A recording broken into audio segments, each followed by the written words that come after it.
Hi there, and welcome to PodRocket. I'm your host, Paul, and today we have Jared Pomner with us. So Jared is the founder of Turborepo and a team lead at Vercel. Welcome to the show, Jared. Hey there, how's it going? Happy to be here. Awesome, we're happy to have you on. Today we're going to be talking about Turborepo, the thing you made, and we're going to be talking in general about monorepos and some of the workspace management and hygiene that we may practice as developers when we're building applications. So you founded Turborepo, created it. When did that happen? How long ago? How long has it been? I guess it's been about a year and a half or so, maybe a little bit longer than that.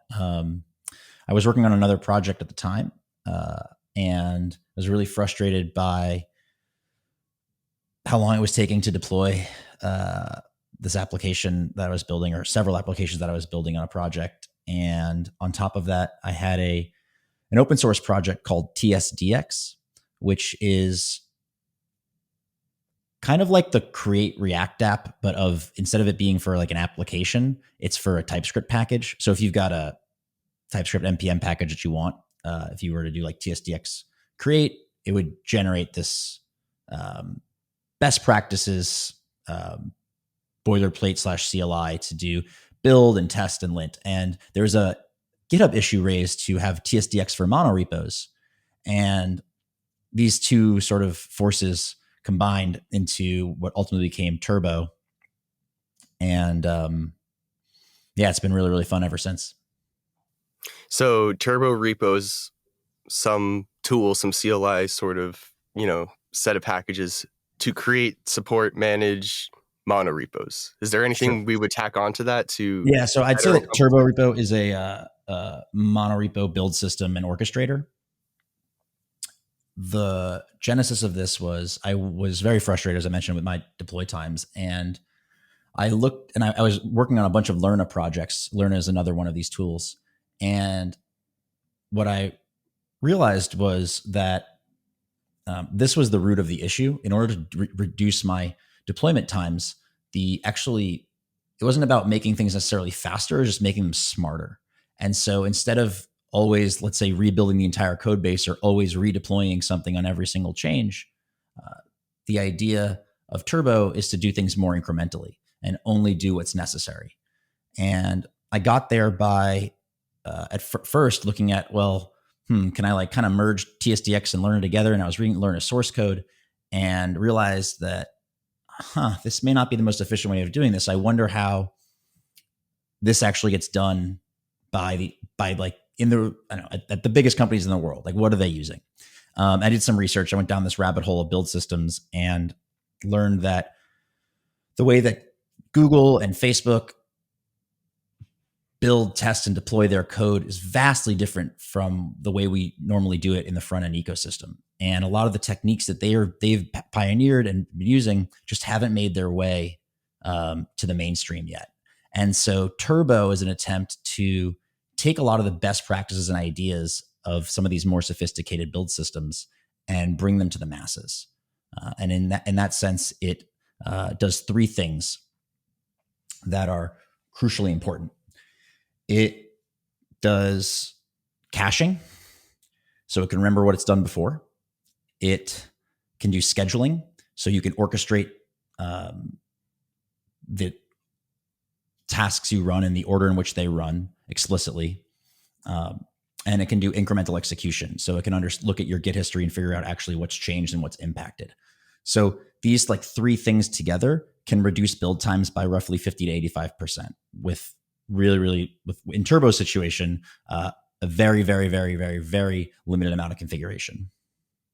So, I first came into this podcast presenting Turborepos from a monorepo sort of use case scenario and example here. But realistically, like Turborepo is taking best practices about how to arbitrarily build these sorts of projects and improving it from all fronts. It doesn't necessarily have to be monstrous monorepo to see improvements and yield those benefits. Yeah, exactly. So we do have some constraints on. So right now, Turbo works with Yarn workspaces, PMPM workspaces, and NPM workspaces. It doesn't actually install packages. It's just orchestrating your tasks and your package.json scripts far more efficiently than you probably are used to. And this is very powerful because it means it's almost compatible. It's compatible with a vast number of existing code bases. And so it's very easy to incrementally adopt Turborepo. It's actually a design goal versus other sophisticated build systems like Google's and Facebook's, by the way, which are both open source projects. Google's is called Bazel, and Facebook's is called Buck. And these build systems are great, especially if you're doing like C++ or Golang or Java or Rust or Python. They're great for these compiled languages, but they're not as awesome for JavaScript and TypeScript. Why is that? Why is It there has that to do with drift? just like some of the quirks in the NPM ecosystem, and on top of that, I'll say just age. So and complexity. So JavaScript is a compiled language. I'll say compiled, but like transpiled, whatever you want to call it, is relatively new, right? It's only a couple of years old. That being said, the other thing is that these tools use a config language called Skylark, which is a restricted subset of Python. And so the average JavaScript developer doesn't really know Python, or maybe doesn't really know Python.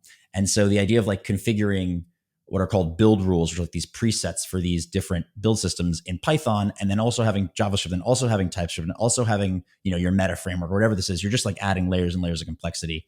And it's just too much in my opinion. And I've talked to hundreds of companies, and even the companies that have went down the Bazel path, they're not necessarily happy with it. On top of that, these systems make constraints on your code base.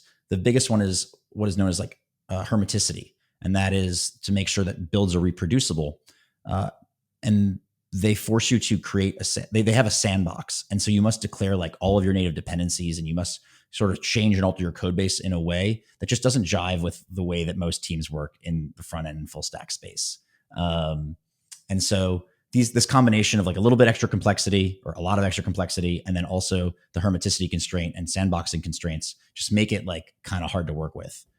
That being said, Bazel is used by very large companies like Etsy and Uber and some of the biggest, tier one tech companies. The goal of Turbo is to take a lot of the Bazel ideas and the Buck ideas and like reimagine them to be as close to zero config as possible and be as compatible with as many front end code bases and full stack code bases as possible. Right, because I was going to ask, like, these build systems, even though they might be great and they really bring you to whatever destination you might want to go eventually, there's a certain opportunity cost about actually following one of those paradigms or implementing one of those build systems. And it sounds like Turbo is really made for everybody. It's Yeah. made for anybody wanting to improve upon the way they do it. So So you would say it takes those, it makes it zero config, and it says, listen, that time sink, it's gone. You should check this out no matter what, just for your own sake and organization.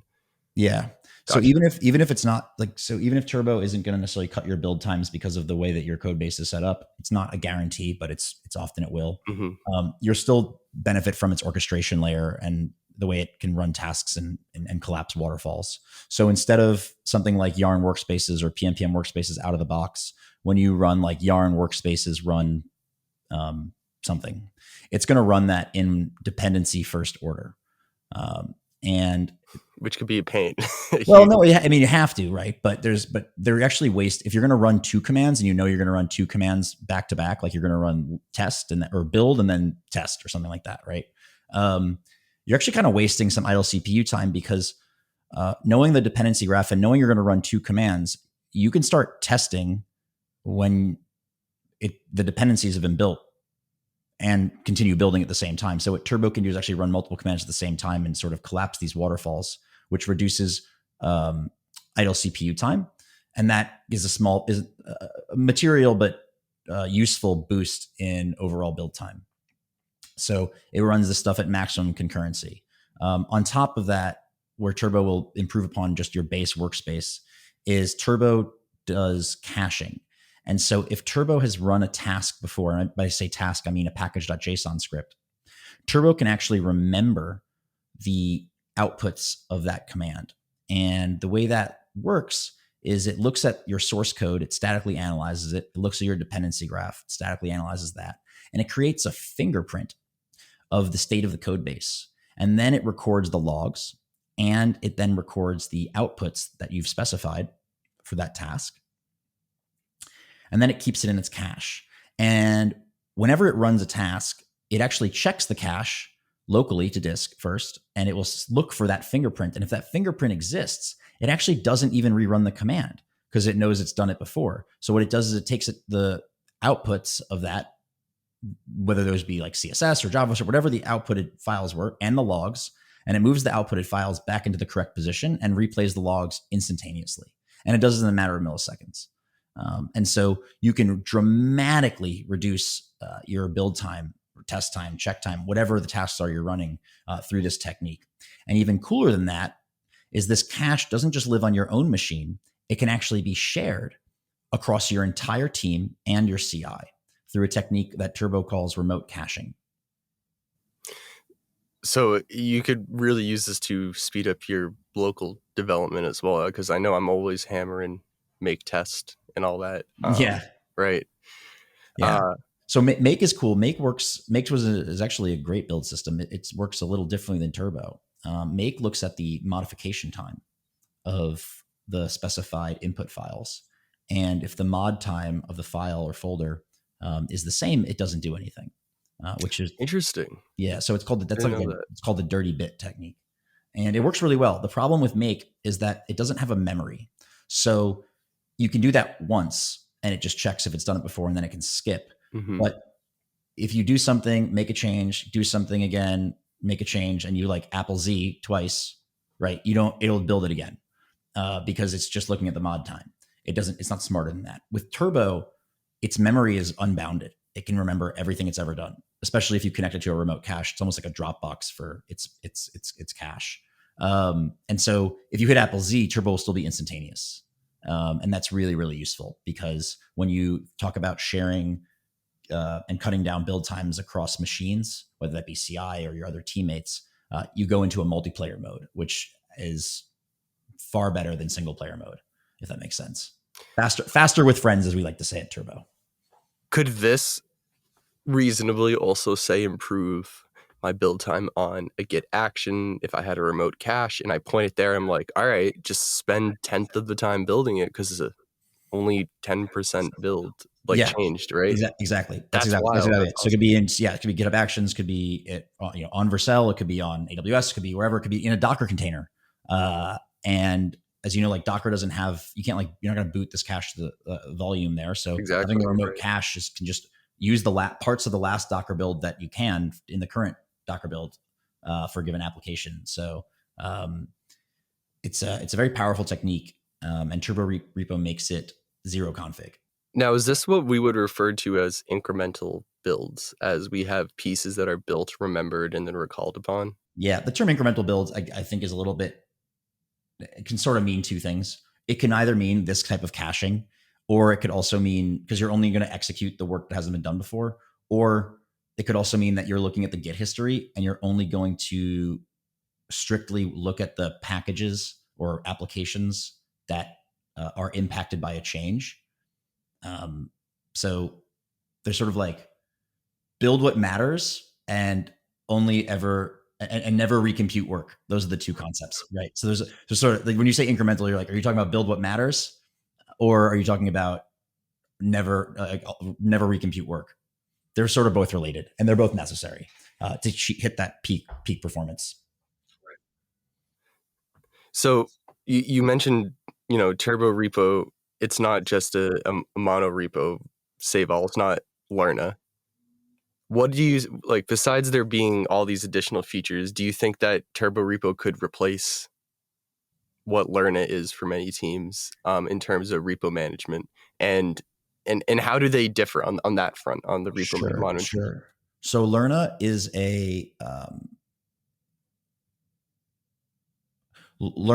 what was probably the first workspace manager. In fact, it influenced the design of the workspaces that you now see in a lot of the package managers. And Lerna was great for a large amount of time. It didn't have caching until very, very maybe recently. I don't know, like some beta. Maybe I think I've seen some caching stuff done, but Lerna doesn't have caching at the moment in its stable branch. And then so when you make a change in a Lerna repository and you run Lerna run build, it's just going to build everything. It doesn't understand like what it's done before. Next, Lerna, however, has other features that Turbo doesn't have. So Lerna can do publishing. So Lerna is oftentimes seen in like a design system or like a framework to do into additionally like version bump and publish packages to npm. Now, Turbo could do this if we wanted to enter the space and make a solution for that, and we might. But for now, we don't, because there's actually a lot of other systems that can do publishing and versioning of your, if you need to even do versioning and publishing. And I say that because in certain types of monorepos, you don't even need versions for things. If you are building a bunch of apps and you have some shared packages with these applications and it's kind of self-contained, you don't need versions. You should just keep, your Git hash is your version, if that makes sense. Everything is atomic and at latest. If you are publishing stuff to npm, then yeah, you need version control, you need version bumping. Sorry, not version control. You need version management. And the reason that I didn't build this into Turbo is because I actually like an existing solution so much, and the Turbo is fully compatible with it, that it wasn't even worth building. So the solution that I really like is from Atlassian. It's called Change Sets, and it's a wonderful versioning tool. And as an OSS maintainer myself, I've used it on multiple projects, and Turbo is fully compatible with it. So you can completely replace Lerna with Turbo and Change Sets, and I argue I think it's a better workflow because it's actually fully automated.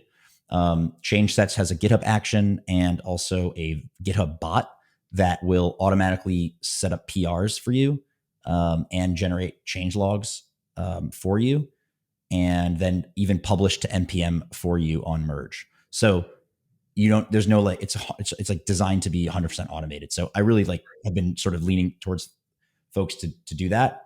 We might add it to Turbo, but for now we're not. You can also still keep Lerna around, by the way, and add Turbo to your Lerna monorepo and keep both and use Lerna for publishing and maybe some tasks. And again, Turbo is designed to be incrementally adopted. So you can add it to your Lerna monorepo and start moving stuff to Turbo, task by task.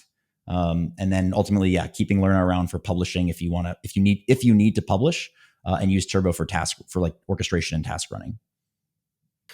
When you talked about moving things from Lerna over to Turbo, what is like the smallest possible way? Like, let's say I have an existing project and I wanted to start to introduce the Turbo repo paradigm into my workflow. What's the smallest first step I can take to start doing that? Yeah. So would you say just make a new one? No. Keep your same setup. So what you'd want to do is look for those uses of like Lerna run. Pick one of them. Let's say it's lint. And let's say you have like a Lerna run lint, or you have, maybe lint's not the best because sometimes lint is run a pre-commit hook, but let's pretend that it's like test, right? Lerna run test.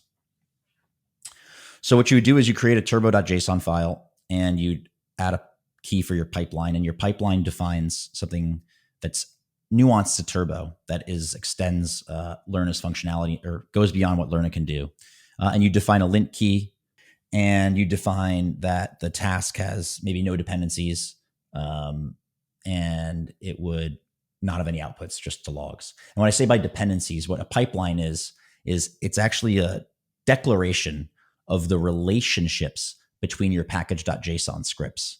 So that's actually like a new dimension. It's not, so Turbo can look at the dependency graph, like what's in the dependencies and dev dependencies in package.json, but then it actually adds another like dimension to your monorepo.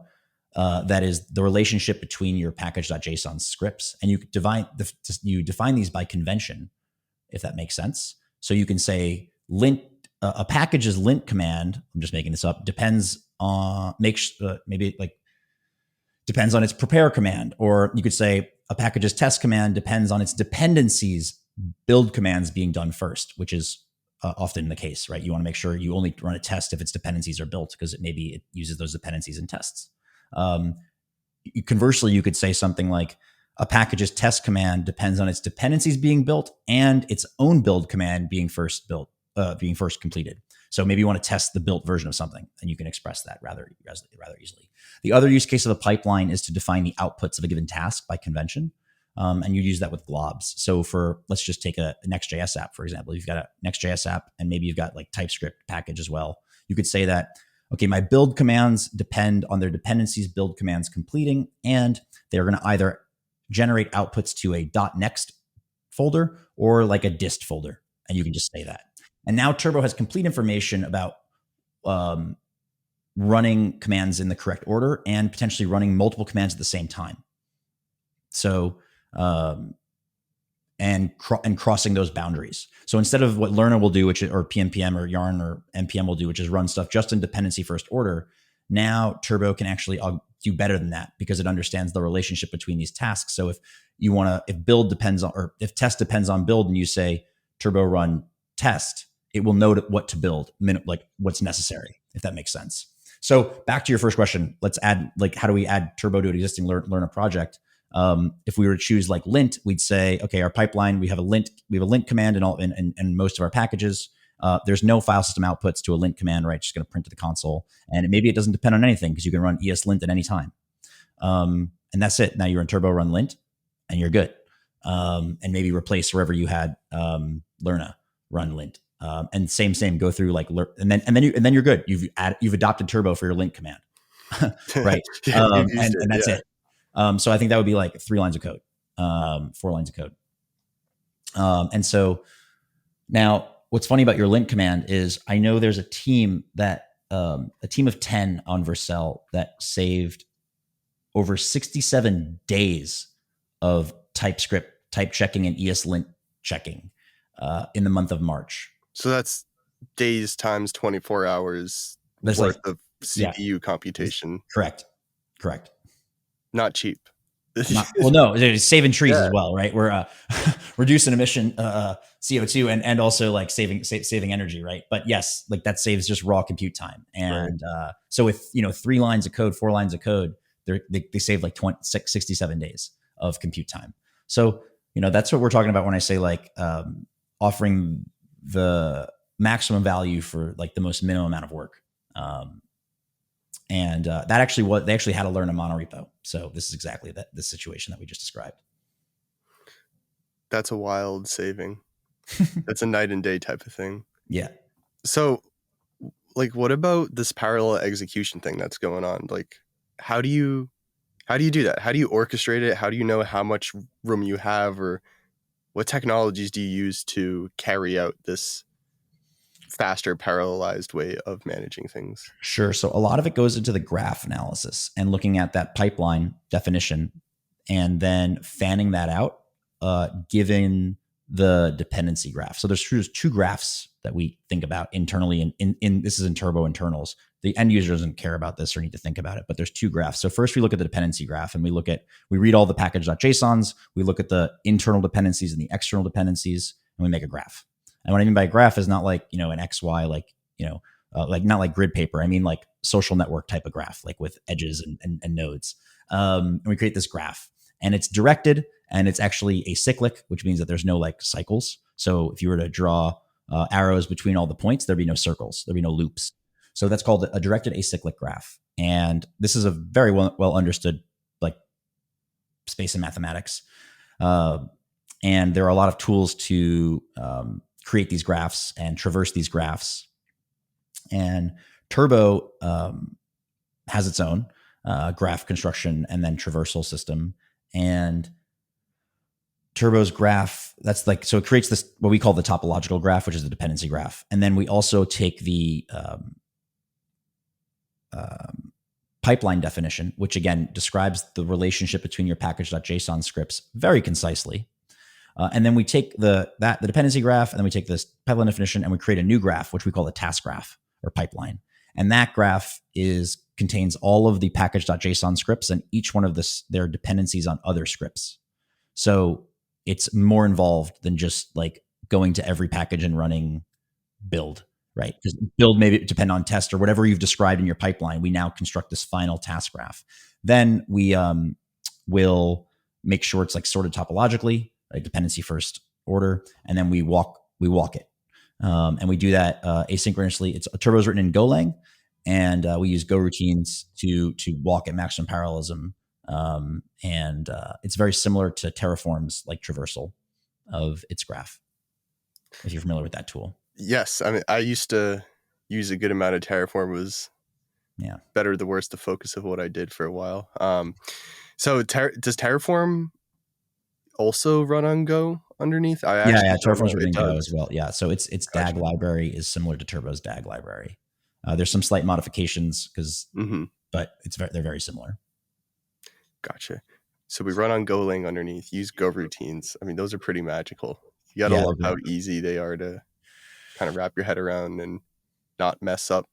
As long as you do a few things, but Yeah. compared to other asyncs, those are easier to work with. So now you're at Vercel.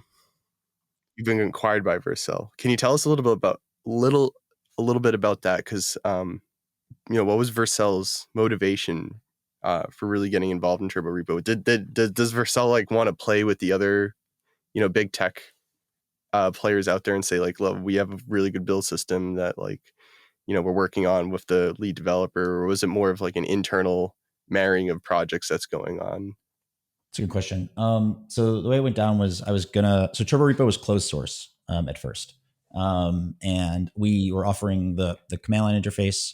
You could download from npm, but the command line interface, but it was closed source and a remote cache service that would be zero config. So instead of you having basically like that Dropbox I was mentioning earlier, so you can share your build cache with your friends and teammates in CI.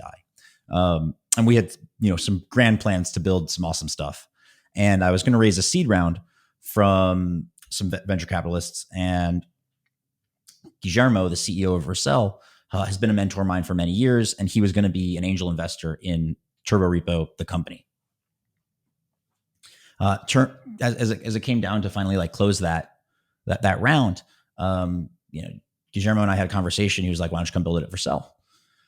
And after some rounds of negotiation, we worked it out, and then Vercel acquired Turbo, and then we incubated it and integrated it into Vercel, and now Vercel has a remote cache that it offers, and it's in beta right now, but it's going to be generally available on June 1st, and it is the default now for Turbo. So if you enable remote caching, which you don't have to enable, just as an aside, but if you do enable it, Vercel is the default remote cache provider. You can log in with your Vercel account, and boom, all of a sudden you have this Dropbox-like system for your Turbo repo code base.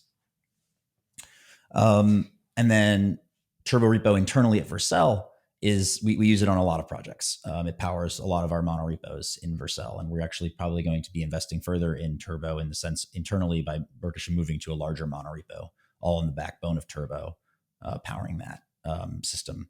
And then since then, sort of like Vercel's vision with Turbo is that Vercel is all about making the web faster, right?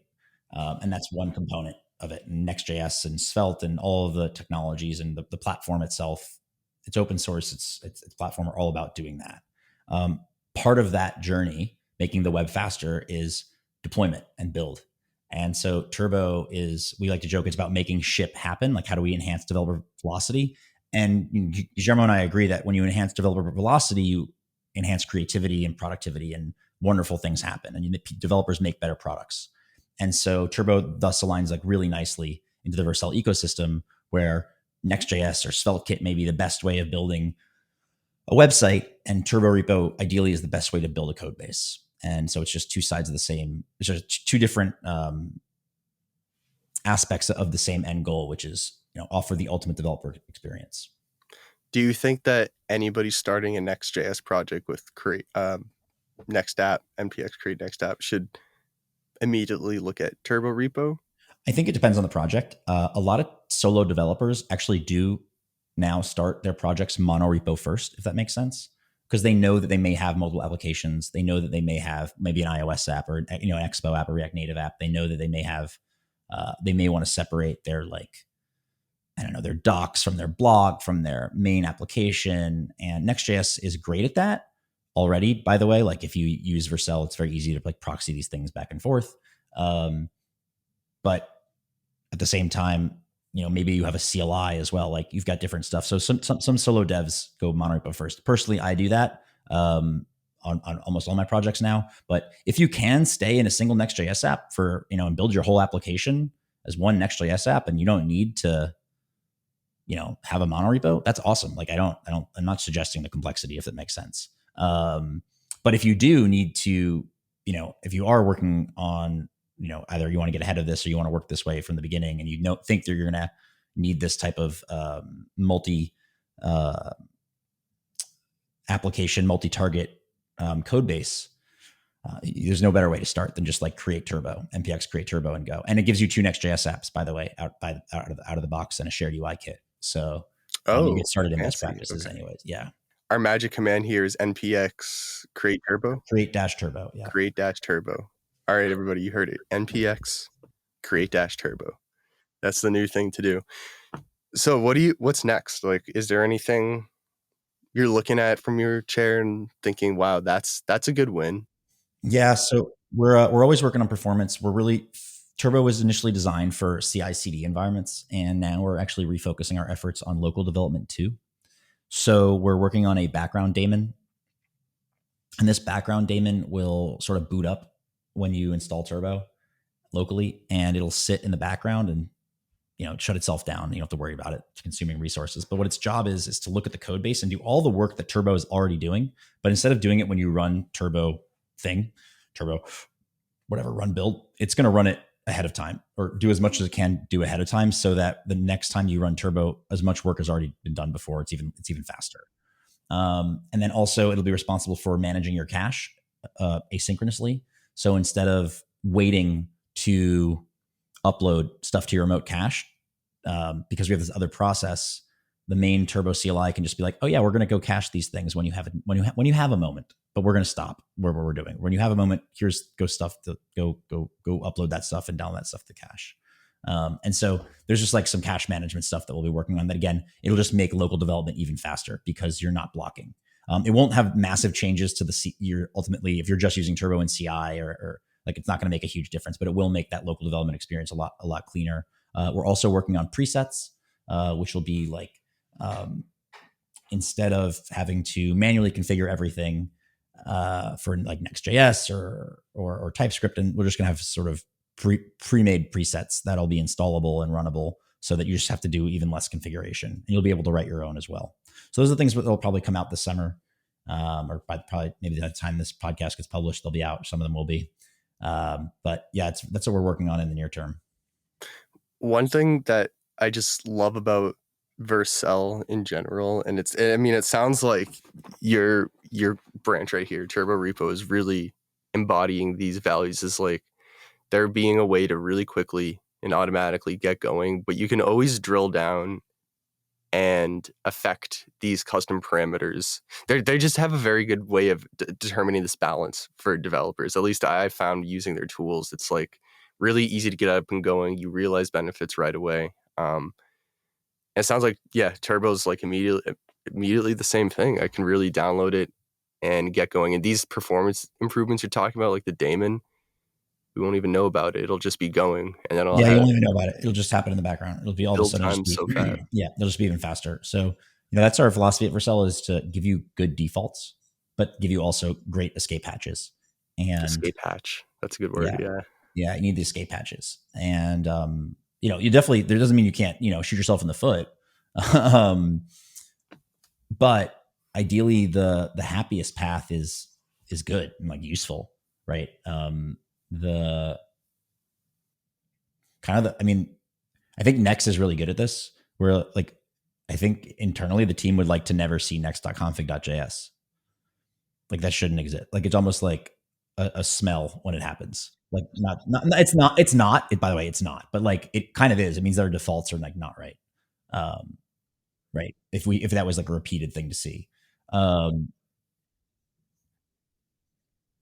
I shouldn't say next.config. I would say like modify webpack stuff in next.config. You need rewrites and stuff, and redirects and all these other things. Obviously, like, you need that, and like M's and stuff like that. But I'm talking about like when you augment the internal config of Next, like that's kind of a smell. That means that like you've moved. So same thing with Turbo. Like, we want to give you the best practices by default. We want to give you a toy. It's not a toy, but like a kind of like a toy with the battery pack included, like when you were a kid.